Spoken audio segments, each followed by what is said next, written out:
शनिवार व्रत विधि और कथा। जिस प्रकार शिव जी ने अन्य सब वारों की रचना की, इसी प्रकार शनि की भी रचना की और इसे उन्होंने यम वार भी कहा तथा शनिश्चर देव को इस दिन का स्वामी नियत किया। शनिवार को शनिदेव का पूजन करने से वे मृत्यु का निवारण करते हैं। इस दिन जो शनि देवता की पूजा करता है उसे शनिदेव प्रसन्न होकर अभीष्ट फल देते हैं। उनके लिए उनके मंत्रों का जप, होम, दान और किसी वेदी पर, प्रतिमा में, अग्नि में अथवा ब्राह्मण के शरीर में आराध्य देवता की भावना करके षोडोपचार से उनकी पूजा अर्चना करे। शनिवार के दिन बुद्धिमान पुरुष रुद्र आदि की पूजा करे। तिल के होम से, दान से देवता को संतुष्ट करके ब्राह्मणों को तिल मिश्रित अन्न का भोजन करावे। जो इस प्रकार शनि की पूजा करता है वह आरोग्य आदि फल का भागी होता है। एक दिन, एक मास, एक वर्ष, 3 वर्ष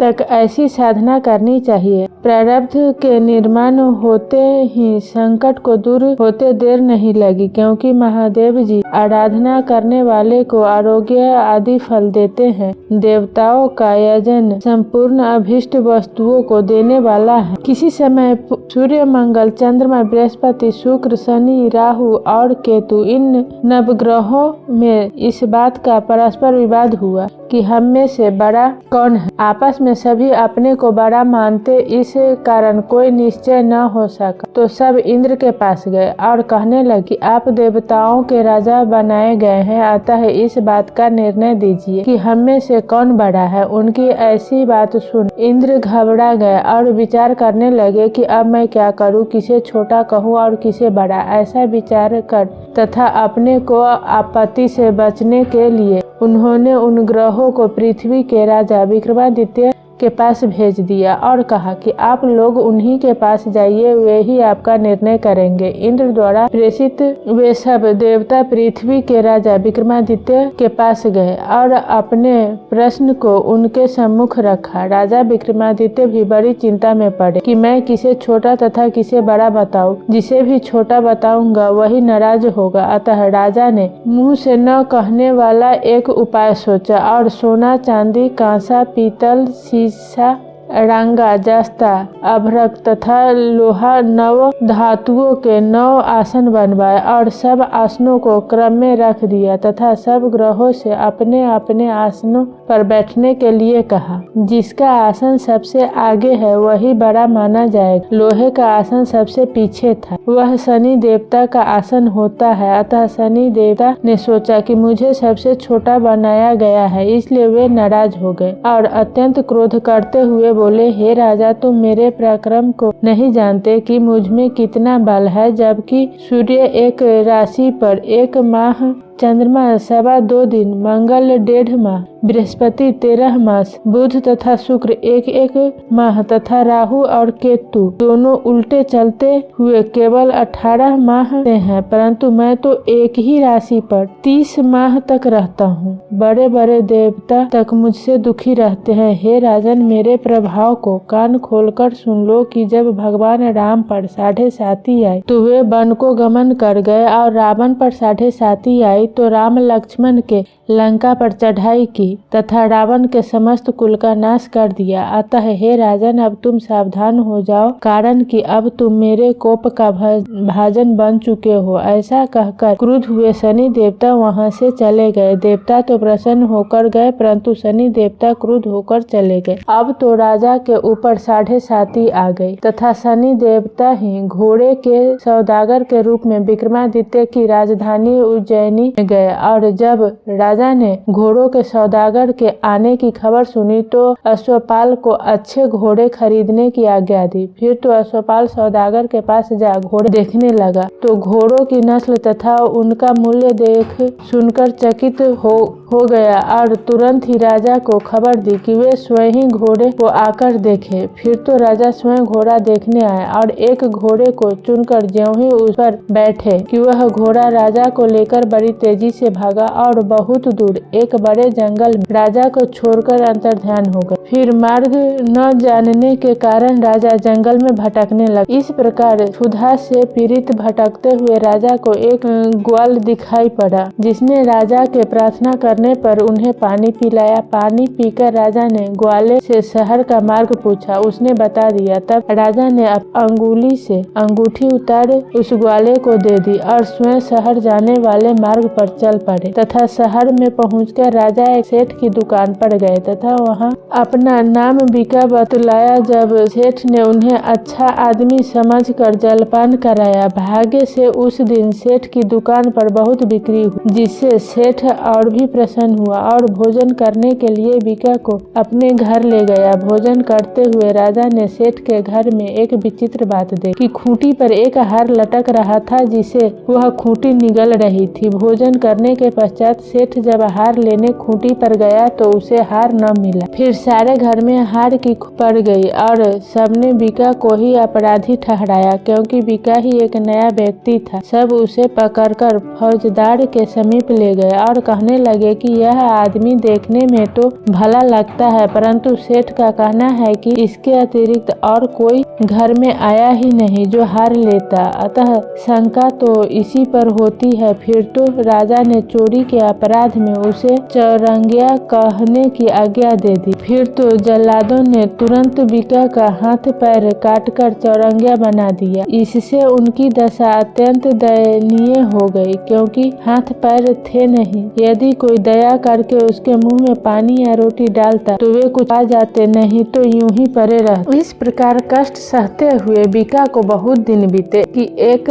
तेली आकर उन्हें अपने घर ले गया और कोल्हू पर बैठा दिया और उसने बोला कि तुम इस पर बैठे बैठे केवल मुंह से बैल को हाँकते रहो। इस प्रकार बीका का काफी समय व्यतीत हो गया। एक दिन बीका बहुत प्रसन्न हुआ तो वर्षा ऋतु के समय रात में सुंदर गाना गाने लगा, जिसे सुनकर उस नगरी की राजकुमारी अति प्रसन्न हुई और दासी को इस बात का पता लगाने को भेजा कि इतना सुंदर गाना कौन गा रहा है। दासी घूमते घूमते तेली के घर में गई और वहां उसने देखा कि चौरंगिया गाना गा रहा है। दासी ने आकर राजकुमारी से बताया कि तेली के घर में जो चौरंगिया रहता है वही इतना सुंदर गाना गा रहा है। दासी की बात सुनकर राजकुमारी ने यह निश्चय किया कि अब मैं चौरंगिया से ही विवाह करूंगी। प्रातः काल हुआ परंतु राजकुमारी न उठी तो महारानी अपनी पुत्री को जगाने आई और उसके दुख का कारण पूछने लगी तो राजकुमारी ने कहा कि मैं जब भी विवाह करूंगी तो उसी चौरंगिया से विवाह करूंगी। जिसे सुन रानी अत्यंत आश्चर्य में पड़ गई और बहुत समझाने लगी, परंतु राजकुमारी न मानी और अनशन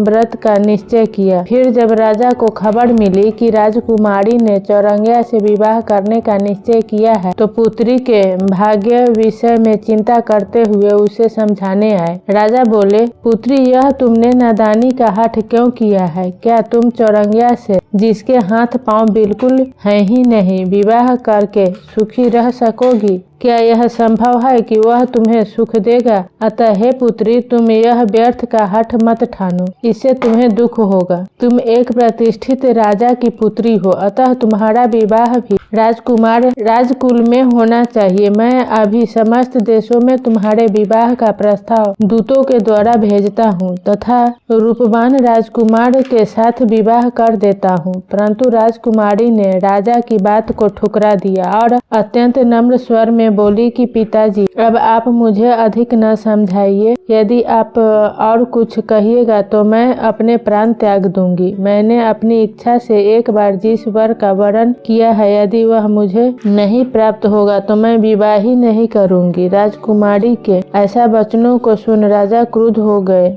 और कहने लगे कि जा, यदि तू चौरंगिया से विवाह कर स्वयं ही अपना भाग्य फोड़ना चाहती है तो फोड़, मैं क्या कर सकता हूँ। समझाने का जो कर्तव्य था वह मैंने कर दिया, अब आगे तुम जानो। राजकुमारी से ऐसा कहकर राजा ने उस तेली को बुलवाया और जिसके घर में चौरंगिया रहता था और बोला कि तुम्हारे घर में जो चौरंगिया रहता है मैं उससे राजकुमारी का विवाह करना चाहता हूँ, अतः विवाह की तैयारी करो। फिर तो तेली अत्यंत आश्चर्य में पड़ गया, परंतु राजा के समझाने पर उसने विवाह की तैयारी की। चौरंगिया से राजकुमारी का विवाह हो गया। रात्रि में चौरंगिया तथा राजकुमारी महल में सोए तो अर्धरात्रि के समय शनिदेव ने चौरंगिया को स्वप्न दिया और कहने लगे कि राजन, क्या अब भी मेरे प्रभाव को तुमने नहीं जाना कि मुझ में कितना बल है? तुम स्वयं ही देख लो कि तुमने मुझे छोटा बनाकर कितना फल पाया है। अब बोलो, तुम्हारा क्या विचार है? तब राजा ने शनि देवता से क्षमा प्रार्थना की और कहने लगे कि महाराज, अब आप मुझे क्षमा कीजिए। मैं आपकी प्रार्थना करता हूँ तथा जैसा दुख आपने मुझे दिया है वैसा दुख और किसी को मत दीजिएगा। फिर शनि देवता राजा विक्रमादित्य की प्रार्थना से प्रसन्न होकर तथास्तु कहकर अंतर्ध्यान हो गए और उनकी कृपा से राजा के हाथ पांव पहले जैसे हो गए और पूर्णतया स्वस्थ एवं कांतिमान दिखने लगे। फिर तो जब राजकुमारी की आंखें खुली और उसने विक्रमादित्य को खूब स्वस्थ तथा सुंदर पाया तो बड़ी प्रसन्न हुई और आश्चर्य करती हुई पूछने लगी। राजा ने सारा वृतांत कह सुनाया। यह वृतांत सुन सब लोग राजा विक्रमादित्य की तथा राजकुमारी की खूब प्रशंसा और आदर करने लगे। सेठ को यह बात मालूम हुई तो वह आया और उनके चरणों पर गिर कर क्षमा मांगने लगा तथा बोला, महाराज, आप मेरे अपराध को क्षमा कीजिए, मुझ पर दया कीजिए तथा मेरे यहाँ चलकर प्रीति पूर्वक भोजन कीजिए। ऐसा कह वह राजा को लिवा कर अपने घर गया तथा अनेक प्रकार के सुमधुर मिष्ठान तथा व्यंजन बनवाया और उच्च आसन दे भोजन कराया। उसी समय राजा ने एक आश्चर्य की बात देखी कि जो खूंटी हार निगल गई थी वह पुनः उगल रही थी, जिसे राजा ने सबको दिखाया और कहा कि आप देख लीजिए, पहले मेरे ऊपर शनि देवता का प्रकोप था जिसके कारण यह खूंटी हार निगल गई थी, परंतु अब प्रकोप हट गया अतः खूंटी हार उगल रही है, जिसे देख सब लोग आश्चर्य में पड़ गए और उनके मस्तक लज्जा से नीचे झुक गए, क्योंकि उन्होंने राजा को हार की चोरी लगाई थी। भोजन समाप्त होने पर सेठ ने राजा को अपना जमात्र बनाना चाहा तथा अपनी कन्या श्री कुंवारी का विवाह राजा से कर दिया और साथ ही वे दहेज में बहुत कुछ धन दिया। इस प्रकार सुख पूर्वक उस नगर में रहते हुए राजा का अपनी राजधानी उज्जैन की याद आई और वे अपनी दोनों पत्नियों और उनके साथ मिले हुए दहेज को लेकर चल पड़े। जब उज्जैन निवासियों ने अपने राजा के आगमन का समाचार सुना तो अति प्रसन्न हुए और राजा के स्वागत की तैयारी करने लगे। इस प्रकार बड़ी प्रसन्नता से राजा अपने भवन में पधारे। फिर तो सारे शहर में बड़ी खुशी मनाई गई और रात्रि में दीपक जलाया गया। राजा ने सारे शहर में शनिदेव की महिमा का गुणगान करवाया तथा यह कहा कि शनिदेव सब ग्रहों में बड़े हैं। सब लोग शनि देवता की प्रसन्नता के लिए चींटियों को आटा डाला करे। जो मनुष्य इस कथा का पठन पाठन या श्रवण करता है उसके समस्त दुख दूर हो जाते हैं और उनकी मनोकामना शनिदेव की कृपा से पूर्ण होती है।